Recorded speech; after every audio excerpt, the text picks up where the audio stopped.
Last class में हम लोग पढ़े थे एथिकल डिलेमा, ठीक है। एथिकल डिलेमा का टाइप्स में कोई डाउट नहीं है। तो how to solve an ethical dilemma का 3 सोल्यूशन बताया था। Talk it out, understand duties and obligation and maximize the good and minimize the bad. First आपका है talk it out. Talk it out यानी कि आप जो भी प्रॉब्लम है, जो भी इश्यूज हैं, वो जिसके पास अथॉरिटी है सॉल्व करने का, अगर आपके पास है अथॉरिटी सॉल्व करने का, तो आप सोल्यूशन के लिए बाकी मेंबर से बात करेंगे। For example, if you are working in a team, ठीक है, आप पहले टीम मेंबर की तरह काम करेंगे, ठीक है। मान लीजिए कि कोई ऐसा सिचुएशन है कि आपको एक प्रोजेक्ट बनाना है, ठीक है, जिसमें आपके टीम में 2 कोडर्स हैं, ठीक है, लेकिन दो आपका जो पूरा वेबसाइट बनाने के लिए एक प्रोजेक्ट मिला, ठीक है। फॉर एग्जाम्पल लेट्स से कि आपको एक वेबसाइट बनाना है। एक बंदा डिजिटल मार्केटिंग में ज्यादा अच्छा है, एक बंदा सिर्फ कोडिंग में, मतलब जो बेसिक कोडिंग होता है आपका चलाने के लिए, उसमें ज्यादा अच्छा है। तो लेकिन जब टीम लीडर ने आपको काम डिसाइड किया, तो उसने क्या सोचा कि स्वैप करके देखते हैं, ठीक है, कि डिजिटल मार्केटिंग जिसका अच्छा है उसको मैं कोडिंग देता हूँ, और जिसका कोडिंग अच्छा है उसको मैं डिजिटल मार्केटिंग वाले एस्पेक्ट्स देता हूँ, देखते हैं कि ये अच्छा कर पाते हैं कि नहीं। अब एज अ टीम मेंबर आपको समझ में आ रहा है कि उन दोनों के बीच में बहुत फ्रस्ट्रेशन हो रहा है, क्योंकि वो दोनों आपस में क्या सोच रहे हैं कि हम दोनों आपस में ही स्वैप कर लेते हैं और टीम लीडर को नहीं बताते हैं। तो दिस इज अनएथिकल, राइट। आप आपस में हाँ बदल लेना, हाँ बदल लेना, मतलब स्वैप मतलब बदल लेना, ठीक है, मतलब आप मेरा ले लो मैं आपका ले लेता हूँ, ठीक है, वो स्वैपिंग हो गया। तो अब बदल लिया उसने, तो ये अनएथिकल हुआ, क्योंकि टीम लीडर को आप नहीं बता रहे हो इन्फॉर्मेशन, आप क्या कर रहे हो, विदहोल्ड कर रहे हो, ठीक है, पूरा इन्फॉर्मेशन नहीं बता रहे हो, तो ये चीज तो अनएथिकल हो गई। तो आपकी एथिक्स ये कहती है कि ये चीज इन्फॉर्मेशन आपको देनी है टीम लीडर को, ठीक है। बट आप ये भी समझ रहे हो कि अगर वो दोनों का काम जिसमें जिस चीज में अच्छे हैं वो चीज ही करते रहेंगे तो उनका ग्रोथ भी नहीं होगा, ठीक है। ये आप एज अ टीम लीडर आप समझ रहे हो कि अगर उनका ग्रोथ कराना है तो उनको अलग अलग चैलेंजेस देने होंगे, लेकिन आपको ये भी पता है कि वो कितने फ्रस्ट्रेटेड हैं। हो सकता है कि उनका और भी इश्यूज होगा, कोई और काम होगा जिसमें वो अटके हुए होंगे, ठीक है। तो in both the sides you are gaining some, like you are gaining something and you are losing something, ठीक है। इस टाइप का आपका डिलेमा है। तो आप टॉक इट आउट वाले सोल्यूशन में क्या करोगे, आप या तो पहले इन दोनों से यानी कि अपने टीम मेंबर से बात करोगे, समझाने की कोशिश करोगे कि अगर आप इस चैलेंज को पास करते हैं तो ये चीज आपके ग्रोथ के लिए अच्छी है, अंडरस्टूड। टीम लीडर के प्रोस्पेक्टिव से आप लोग सोच के देखिए, आप उनसे पूरा समझाएंगे ये चीज उनको। अगर मान लीजिए वो नहीं माने तो आप क्या करेंगे, लास्ट ऑप्शन आपके पास क्या बचता है कि आप टीम लीडर को समझाएं कि एट दिस पॉइंट, मतलब उस पॉइंट में हो सकता है उनके पास 3-4 और प्रोजेक्ट हों, तो at this point it is not possible for them to concentrate on something that they are not specialised in, मतलब अगर वो स्पेशलाइज नहीं है, अगर वो नहीं जानते हैं कि ये चीज कैसे की जाती है पूरे अच्छे तरीके से, बेस्ट वेज नहीं जानते हैं, तो अभी के लिए आप उनको हटा दीजिए, अभी के लिए जो काम वो कर रहे हैं वो दे दीजिए, और बाद में फिर क्या करेंगे हम लोग, जब एक ही प्रोजेक्ट रहेगा, एक सिंगल हैंडेड अगर प्रोजेक्ट रहेगा, तो उस टाइम में हम लोग ये करके ट्राई करेंगे। So this is what talking out, आप बात करके सोल्यूशन निकालना चाहते हैं, ठीक है।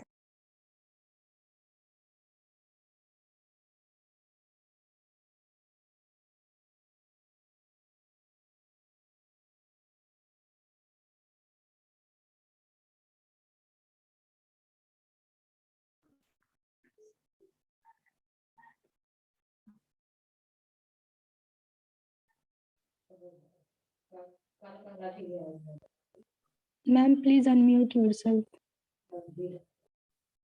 यस। तो इस सिचुएशन में क्या होता है कि आपकी ड्यूटी भी है ये चीज कि आप अपने कलीग्स की हेल्प करें, ठीक है, और आप ऑब्लिग्ड हैं कि क्योंकि काम तो करवाना है आपको, ठीक है। अब जो काम आपको मिला है, जो प्रोजेक्ट आपको मिला है, डेडलाइन से पहले खत्म होना चाहिए, क्योंकि क्लाइंट ये नहीं सुनेगा कि आपका इंटरनल क्या अफेयर चल रहा है, इंटरनल क्या इश्यूज चल रहे हैं, राइट। तो आपको अपना काम करवाना है उससे पूरी तरह। तो ये इस चीज में आप क्या करेंगे कि आप प्रायोरिटी सॉर्ट आउट करेंगे। प्रायोरिटी कैसे सॉर्ट आउट करेंगे कि मान लीजिए कि आपको अगर आपने प्रायोरिटी सेट की कि उन दोनों जो भी 2 टीम मेंबर्स हैं उनकी ग्रोथ भी जरूरी है, तो ये आपकी प्रायोरिटी होगी कि उनकी ग्रोथ जरूरी है। As a team member you will मतलब आप अग्री करते हैं अपने टीम लीडर से कि उनकी ग्रोथ जरूरी है, तो आप क्या करेंगे, आप उन दोनों के ही समझाएंगे। आप उनसे टीम लीडर से बात नहीं करेंगे सिचुएशन को हैंडल करने के लिए, आप उन दोनों से बात करेंगे कि that it the situation is good for your growth only, ठीक है। आप अगर स्वैप करते हैं अपना प्रोग्राम तो आप उसी चीज में हटके रह जाएंगे जो चीज आपके लिए बेस्ट है। जो चीज बेस्ट नहीं है वो आपकी वीकनेस बनती जाएगी, राइट। वो धीरे धीरे करके क्या हो जाएगा, आपका पूरा कमांड हट जाएगा उस सब्जेक्ट से जो आप नहीं पढ़ रहे हो, तो धीरे धीरे वो चीज क्या होती जाएगी, वीकनेस बनती जाएगी। तो उस चीज को प्रिवेंट करने के लिए आपको काम करना है। ये आपकी प्रायोरिटी सेट कर दिया आपने, तो आप सिर्फ अपने टीम मेंबर से ही बात कर रहे हो। मान लीजिए कि आपने प्रायोरिटी सेट की कि मेरे जो टीममेट्स हैं उनकी मुझे हेल्प करनी है, ठीक है। वो दोनों बहुत परेशान हैं, ठीक है। परेशानी से अच्छा है कि हम शांति से काम करें। ये सेट कर लिया आपने प्रायोरिटी से कि आपका जो वर्किंग एनवायरनमेंट है उसमें क्योस नहीं होना चाहिए, और शांति से बस काम खत्म हो जाए और हम क्लाइंट को डिलीवर कर दें। इस केस में आप किसको समझाएंगे, इस केस में किसको समझाएंगे? If your priority is for the peaceful environment और वर्केबल एनवायरनमेंट, उस केस में आप किसको समझाएंगे? किसको किसको? टीम लीडर को समझाएंगे ना। अगर आपको देखो, दो प्रायोरिटीज है आपके पास, दो सोल्यूशन है। या तो आप अपने टीम मेंबर से बात कर सकते हो कि आपके ग्रोथ के लिए ये जरूरी है, आपको यही काम करना होगा जो टीम लीडर ने दिया है। या फिर आप टीम लीडर से बात कर सकते हो कि अभी इस वक्त वो दोनों बहुत परेशान हैं, आप इन दोनों को जो काम वो अच्छे से करते हैं उन्हीं वही काम उनको करने दीजिए। ये दो सोल्यूशन है, ठीक है। टॉक इट आउट में आप दोनों चीज ट्राई कर सकते हैं। पहला जो ऑप्शन है टॉक इट आउट में आप दोनों चीज ट्राई कर सकते हैं। आप पहले ये कर सकते हैं फिर ये कर सकते हैं, या फिर ये कर सकते हैं पहले फिर वो करेंगे। अगर आपके पास सेकंड ऑप्शन आप चूज करते हैं, ड्यूटीज और ऑब्लिगेशंस वाला ऑप्शन चूज करते हैं, तो आपके पास दोनों में से एक ही ऑप्शन बच जाते हैं। दोनों में से एक ही ऑप्शन बच जाते हैं क्योंकि आपकी प्रायोरिटी सेट है। अगर आपकी प्रायोरिटी है कि टीम लीडर जो बोल रहा है वो सही बोल रहा है, तो आप इनको समझाओगे, टीम मेंबर को समझाओगे। अगर आपको लग रहा है कि टीम मेंबर बहुत परेशान है और वो वर्क एनवायरनमेंट खराब कर रहे हैं, तो आप टीम लीडर को समझाओगे कि कोई भी उनकी वजह से काम नहीं कर पा रहा है, वो बहुत परेशान कर रहे हैं काम में, राइट। तो आपकी प्रायोरिटीज जिस हिसाब से सेट है, आप उस हिसाब से सोल्यूशन को चूज कर रहे हैं। डाउट हुआ कोई इसमें? समझ में आ गया? ओके। नेक्स्ट थिंग है maximize the good and minimize the bad. इसका मतलब ये है, मान लीजिए इसी सेम सिचुएशन में ना तो टीम लीडर अपना बात पे हट रहा है, उसको यही है कि जिसको जो काम मैंने दिया है वो वही काम करेगा, ठीक है। जो डिजिटल मार्केटिंग वाला बंदा है उसको कोडिंग ही करना है, और जो कोडिंग वाला बंदा है उसको डिजिटल मार्केटिंग वाला एस्पेक्ट हैंडल करना ही करना है। सेकेंड सिचुएशन क्या हो गई कि आपकी जो टीम मेंबर्स हैं वो लोग भी नहीं मान रहे कि यार हम जानते ही नहीं हम कैसे करें, हमको पूरा रिसर्च करना पड़ेगा, ज्यादा काम बढ़ जाएगा, ठीक है। मतलब इन बोथ द केसेस दोनों ही में आपस में नहीं जा रहे हैं, तो आप क्या कर सकते हैं उस सिचुएशन में? जो अच्छा है उसको इस कंडीशन में हम लोग कर सकते हैं कि दोनों जो टीम मेंबर्स हैं, जैसे डिजिटल मार्केटिंग, और दोनों को एक दूसरे के साथ बैठा दिया और हेल्प कि आप इनकी हेल्प कीजिए। Very good. बेस्ट सोल्यूशन ये है कि अगर डिजिटल मार्केटिंग वाला बंदा है तो तुम उसको हेल्प कर दो, और जो कोडिंग वाला बंदा है वो तुम उसको समझा दो, दोनों का प्रॉफिट होगा। यानी कि आपने क्या किया, आपने गुड जो अच्छी चीज है उसको मैक्सिमाइज कर दिया। बुरी चीज क्या हो गई कि जिसको नहीं आता था उसको फिर भी फ्रस्ट्रेट होके सीखना ही पड़ा। तो जो खराब चीज है उसको मिनिमाइज कर दिया, उसको कम कर दिया, एटलीस्ट वो सीख तो रहा है ना, राइट। एटलीस्ट वो सीख रहा है। तो इसका मतलब ये हुआ कि वो कितना भी परेशान हो, आखिर उसने कुछ ना कुछ सीखा। तो भले लॉस हुआ कुछ, लेकिन गुड ज्यादा हुआ, प्रॉफिट ज्यादा हुआ, उन दोनों का ग्रोथ भी हुआ, दोनों एम्प्लॉयज जो हैं दोनों का ग्रोथ हुआ, और जो काम था वो टाइम से कंप्लीट हो गया। टीम लीडर की ये जरूरत है कि मतलब डिजिटल मार्केटिंग वाले ये करेंगे, बिल्कुल। ये भी तो बैड थिंग है ना। बैड थिंग कैसे हो सकता है? उसको तो ये देख रहा है ना कि उसको काम भी करवाना है और उसको एम्प्लॉय का ग्रोथ भी करवाना है ना। ग्रोथ के लिए वो कह रहा है। बिल्कुल, वो आपके ग्रोथ के लिए जरूरी है। देखो, अगर मान लीजिए कि आपका डिजिटल मार्केटिंग बहुत अच्छा है, ठीक है, लेकिन क्या डिजिटल मार्केटिंग पूरी तरह आप एक्सपेक्ट कर सकते हो कि हर जगह डिजिटल मार्केटिंग पॉसिबल है? जो किराना स्टोर्स हैं, ठीक है, क्या वो डिजिटल मार्केटिंग पूरी तरह हो सकते हैं? नहीं हो सकते हैं, राइट। तो देयर आर फ्यू एस्पेक्ट्स जहां पर आप कुछ ना कुछ ग्रोथ आपको जरूरी है, कुछ ना कुछ एक्सपीरियंस हर फील्ड में होना आपको जरूरी है।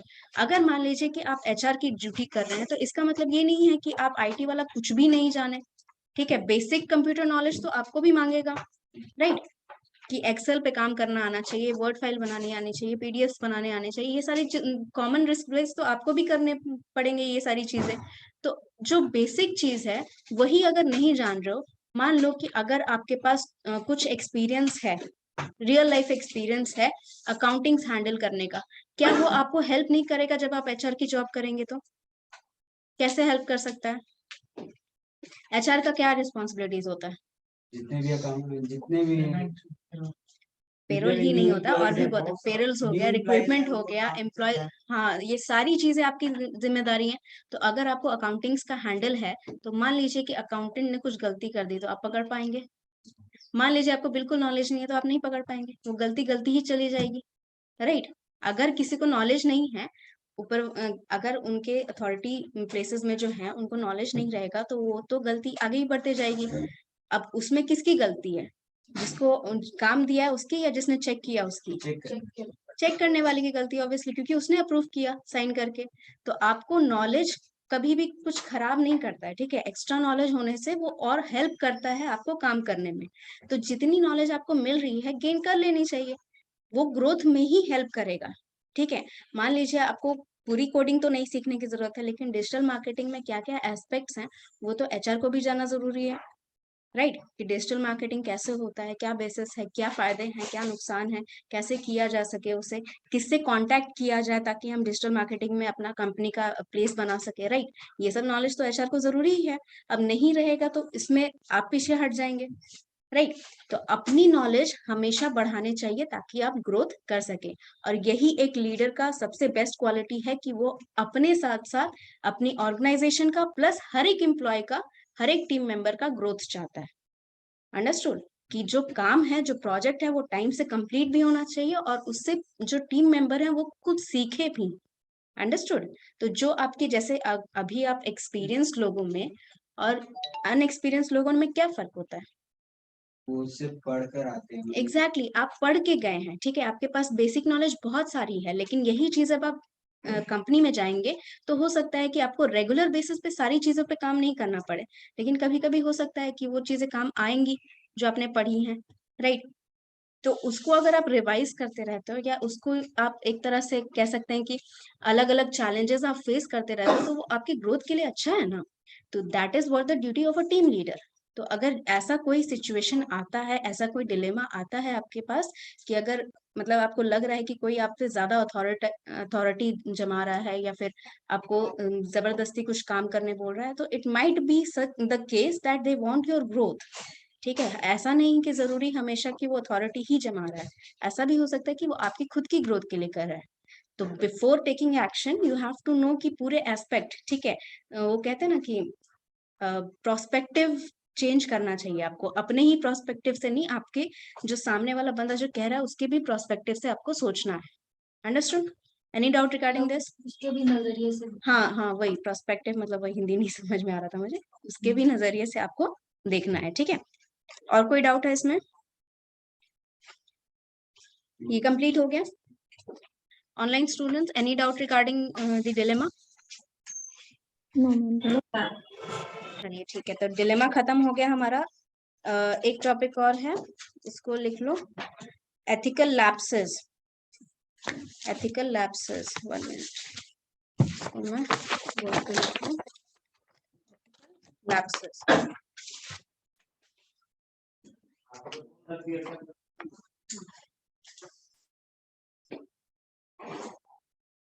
एथिकल लैप्सेस,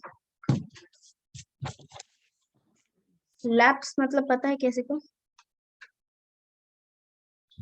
लैप्स मतलब पता है किसी को? अच्छा, मुझको नहीं दिखे।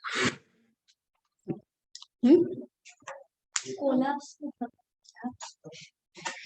नहीं, कोलैप्स इज डिफरेंट। छूट जाना, जैसे पहाड़ों में जाना मैम, मिस कर जाना। मिस कर जाना हो सकता है, छूट जाना हो सकता है। एथिकल लैप्स मतलब ये होता है कि कहीं ऐसा सिचुएशन, ठीक है, जहां पर आप जानबूझ के वो गलती नहीं कर रहे हो, बट किसी सिचुएशन में आपने गलत डिसीजन ले लिया, ठीक है? फॉर एग्जाम्पल, मान लो कि आपके पास एक डाटा है कि number of people who are using your product, ठीक है? आपके पास वो डाटा आ गया, आपने रिसर्च करने बोला जूनियर्स को कि आप रिसर्च करिए कि मार्केट में हमारे प्रोडक्ट कितने सेल हो रहे हैं, तो वो नंबर ऑफ कंज्यूमर का डाटा आपको लाके दे दिया पूरा। अब मान लीजिए उस डाटा में कुछ फॉल्ट है, तो आप उस बेसिस पे जो डिसीजन लेते हो क्या वो आपकी गलती है? नो या यस? नो मैम, ये जूनियर्स की गलती जूनियर्स की गलती है। तो डेटा उसको काम दिया, वो ला के दिया मैम, जो डिसीजन तो मेरा काम। डेटा ही गलत है, वही जो डेटा वो लाके दिया उसमें कुछ गलती है, और उस बेसिस पे जो आपने डिसीजन लिया वो ऑब्वियसली गलत ही होगा क्योंकि गलत डाटा है। तो क्या उसमें आपकी गलती है? मैम इसमें मेरी गलती नहीं हो सकती, तो डाटा ही गलत है और हमको डाटा के बारे में नॉलेज नहीं है। अगर आप मैंने अच्छा अगर मान research लीजिए की- जिसका भी गलती है तो रिस्पॉन्सिबिलिटी कौन लेगा? हाँ, रिस्पॉन्सिबिलिटी मुझे as as being a leader or as being a the you can say at the position of an authority, it is your responsibility. उस केस में आप ये नहीं बोल सकते हो कि हाँ उसकी गलती होगी चाहे उसकी गलती होगी, you have to be responsible enough. That is what lapse is. मतलब lapse मतलब पीछे, एक तरह से पीछे हट जाना, ठीक है, पीछे रह जाना, ठीक है। तो आपकी किसी मिसअंडरस्टैंडिंग की वजह से, आपकी मिसअंडरस्टैंडिंग हो सकती है या किसी और की मिसअंडरस्टैंडिंग की वजह से आपने कोई गलत डिसीजन ले लिया। So in that case it is called ethical lapses, यानी कि आपकी हो सकता है कि जानबूझ के आपने नहीं किया है, बट गलती आपसे ही हुई है because you are the one taking the responsibility, तो ये आप ही के कंधे आएगा। तो that is what ethical lapses. इसका डेफिनेशन लिख लो। तो ये ज्यादातर तो लैक ऑफ कारण ही होता है। हाँ बिल्कुल होता है। मान लीजिए कि आपका ऐसा भी हो सकता है कि आपको भेजा गया कि आप एक क्लाइंट से बात करिए, ठीक है। अब आप उस टाइम जब क्लाइंट से बात कर रहे हैं तो एक पॉइंट आपने मिस कर दिया पूछना, ठीक है। कोई प्रोडक्ट है जिसके बारे में आपको इन्फॉर्मेशन लेनी है क्लाइंट से कि उसका एडवर्टीजमेंट आपको निकालना है और प्रोडक्ट का इन्फॉर्मेशन क्लाइंट आपको लाके दे रहा है, लेकिन आपने क्या किया कि उस टाइम आप प्रिपेयर नहीं थे, ठीक है, तो आपने एक दो क्वेश्चंस पूछना भूल गए। अब उस बेसिस पे आपने एडवर्टाइजमेंट बना दी और क्लाइंट को पसंद नहीं आई बिकॉज क्लाइंट तो बता के गया था, ठीक है, जो इन्फॉर्मेशन उसको चाहिए। अब because client is not the one experienced in the advertisement field, that is why they hired you, ठीक है। ही इज नॉट एक्सपीरियंस्ड और शी इज नॉट एक्सपीरियंस्ड, तो उन्होंने इसीलिए आपको हायर किया ताकि आप एक्सपीरियंस है। तो बिकॉज ऑफ सम लैप्स, किसी गलती की वजह से, क्योंकि वो जानबूझ के तो आपने नहीं किया मिस्टेक, ठीक है, गलती हो सकता है आप भूल गए हो या हो सकता है ये वो चीज आपको लगी कि जरूरी नहीं है, तो बिकॉज ऑफ सम मिसअंडरस्टैंडिंग वो गलत चीज हो गई, तो उस क्रिएशन में या उस सिचुएशन में आपका एथिकल लैप्स कहलाएगा। Okay, yes, and ethical lapse, and ethical labs, बच्चे online students, can you read the ethical labs spelling? Yes, ma'am. Okay. An ethical lapse is a mistake. An ethical lapse is a mistake or error. An ethical lapse is a mistake or error in judgment. An ethical lapse is a mistake or error in judgment that produces sorry that produces a harmful outcome. A harmful outcome. बच्चे आपको मेरी आवाज आ रही है? Last bench है, कोई problem नहीं है सुनने में? Okay. And produces an harmful outcome. A lapse is a lapse in ethics. A lapse in ethics doesn't show. A lapse in ethics doesn't show a complete lack of. A lapse in ethics doesn't show a complete lack of. A complete lack of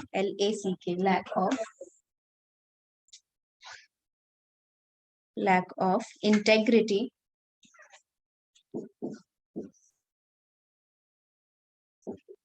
Sorry,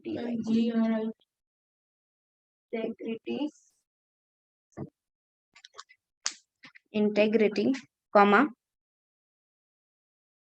just an oversight, OVERSIGHT, just an oversight, or an ethical blind spot, or an ethical blind spot, ethical blind spot, full stop. Routinely, ma'am और an ethical or an ethical blind spot,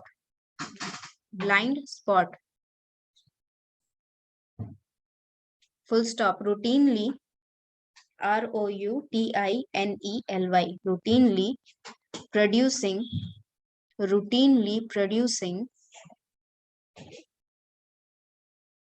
routinely producing harmful results, routinely producing harmful results,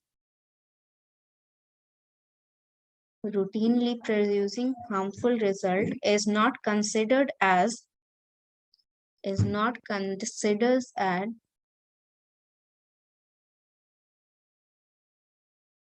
lapse को comma में लिखिएगा,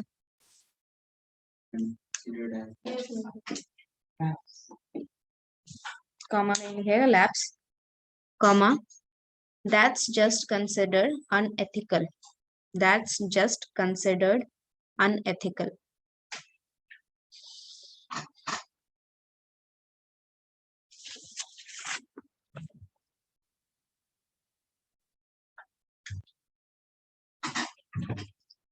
The causes of these, अच्छा ये paragraph change करके लिखिएगा. The causes of these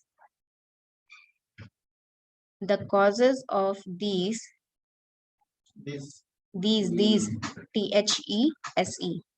these lapses, causes of these lapses, bracket में लिखिए in a regularly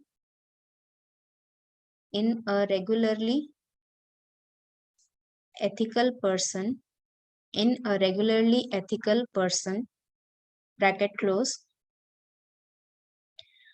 are sometimes called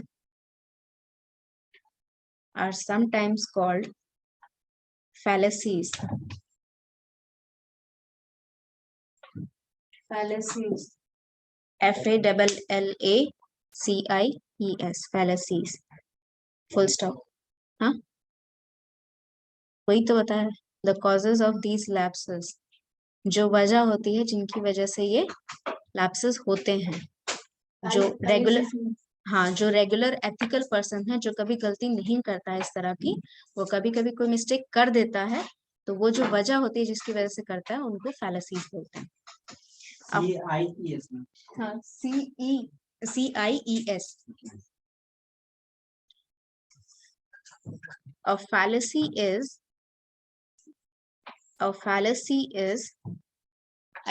C के बाद Y लगा दीजिए. Fallacy is the use of a fallacy is the use of invalid or otherwise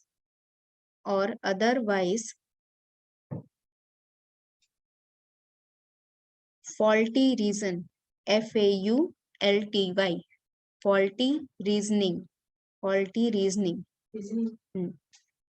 faulty reasoning, और ये वाला comma लगा के उसमें लिखिएगा wrong moves,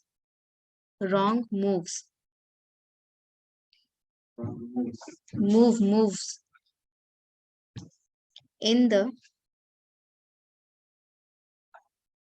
construction of an argument,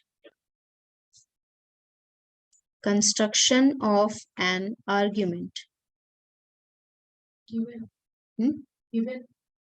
argument, construction of an argument.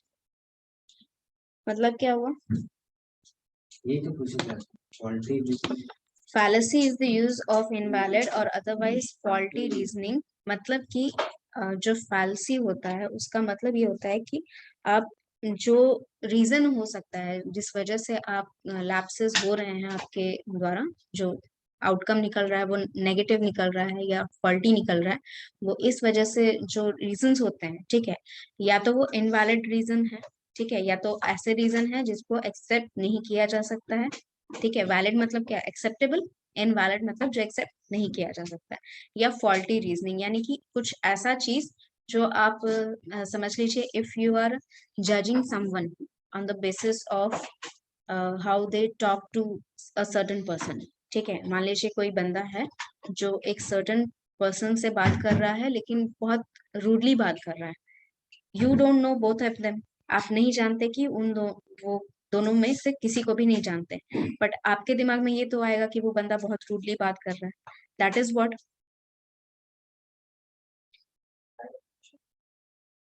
नहीं, अकॉर्डिंग मतलब आप पे क्या वो इफेक्ट पर, नहीं, दैट इज फॉल्टी रीजनिंग, मतलब आपके पास कोई रीजन नहीं है ना उनको जज करने का, you don't know both of the person, तो ये फॉल्टी रीजन हुआ ना, ठीक है। इस ऐसा तो कोई रीजन नहीं है, just because you are seeing someone arguing doesn't mean that they are not like happy person और they are rude without any reason, हो सकता है सामने वाले बंदे ने कुछ गलत किया हो, that is why they are fighting और they are rude to them, ठीक है। So without like having a particular reason और वैलिड रीजन, उसके बिना आप किसी पे जज कर रहे हैं या किसी डिसीजन को ले रहे हैं, तो वो फॉल्टी रीजनिंग हो गया, that is what fallacy is, ठीक है। Type of ethical lapses, type of ethical lapses, ये मैं लिखवा देती हूँ, अगर टाइम नहीं बचा तो I will explain it in the next class, ठीक है, क्योंकि लिखवाने में ज्यादा टाइम जाता है, एक्सप्लेन तो मैं 5 मिनट 10 मिनट में कर दूंगी नेक्स्ट क्लास में। Types of ethical lapses, first लिखिए lapse from subjectivity, lapse from subjectivity, lapse from subjectivity, definition लिखिए इसका, this types of ethical lapses, this type of ethical lapses occurs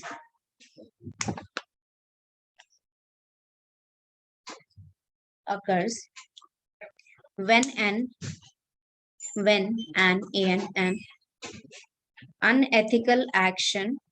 unethical action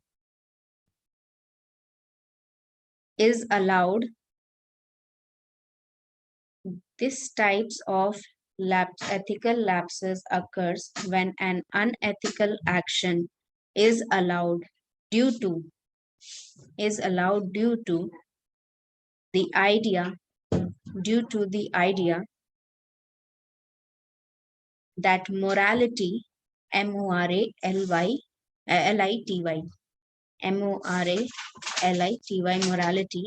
cannot be defined.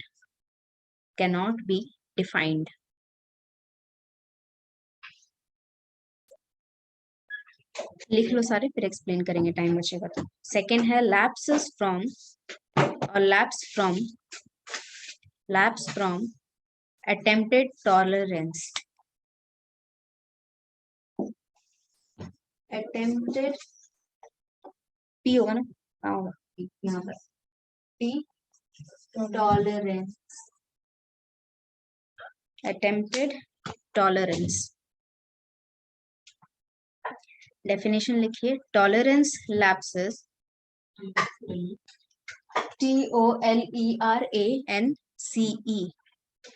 TOLERANCES, tolerances हो गए, tolerance lapses happens when moral person acts unethically bracket में लिखिए, और allows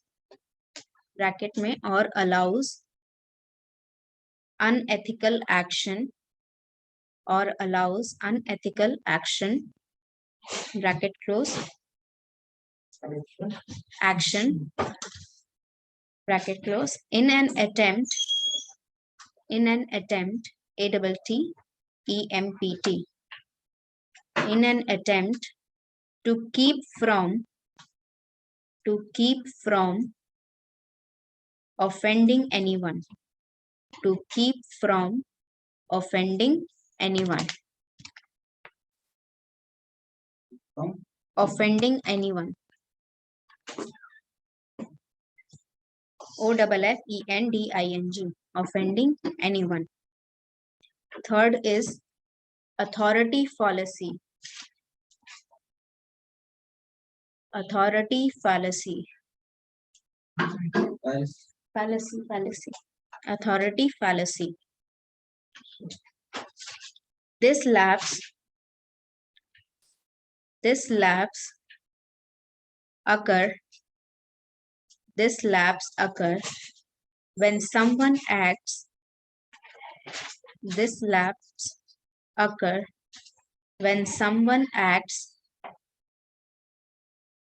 unethically, acts unethically, because their action has not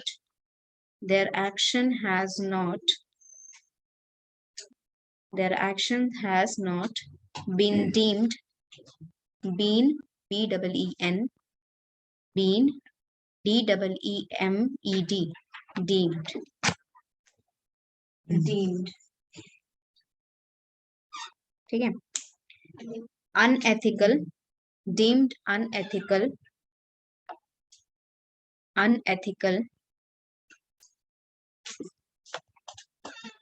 by a voted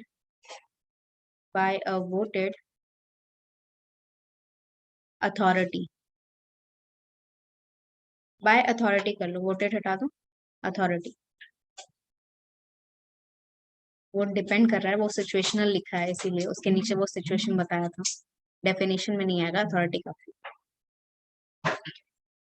fourth one is status quo fallacy. रुको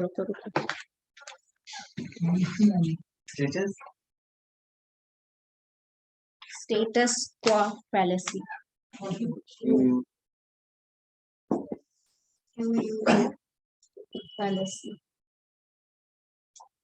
status quo fallacy. This type of lapse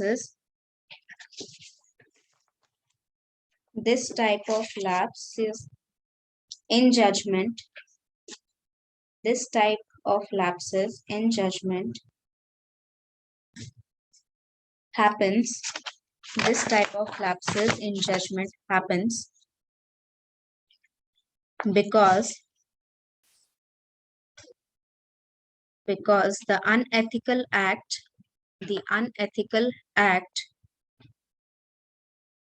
is done by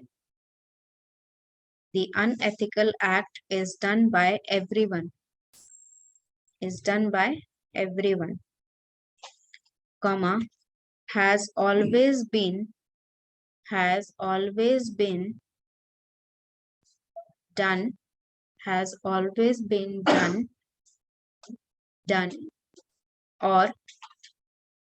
is part of some tradition, has always been done or is part of some tradition. Fifth, lapse of concise. Lapse of concise, ऐसा किसी है. Concise. Lapse of concise. This lapse happens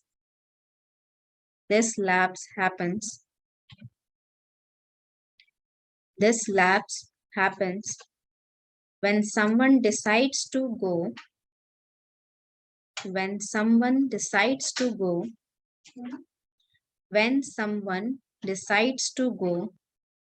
against decides to go against what they know, KNOW, what they know to be unethical, sorry ethical हो जाएगा, against जा रहा है ना, ethical हो जाएगा, what they know to be ethical, what they know to be ethical. इसका explanation next class करा देंगे, there is no much time to explain, ठीक है। एंड रिगार्डिंग द फैलेसी अभी तक जो पढ़ाया कोई डाउट नहीं है। टाइप्स के अलावा फैलेसी समझ में आ गया क्या है, लैप्सेस समझ में आ गया क्या है, लैप्सेस आ गया, फैलेसी बता दें और एक बार। फैलेसी देखो क्या है कि किस वजह से आप वो लैप्स हो रहा है आपके पास, ठीक है। आपने मान लीजिए कि कोई गलती से डिसीजन लिया है कोई गलत, तो उसका रीजन क्या है, ठीक है। वो जो रीजन है वो अलग अलग तरह के रीजंस होते हैं, वो रीजंस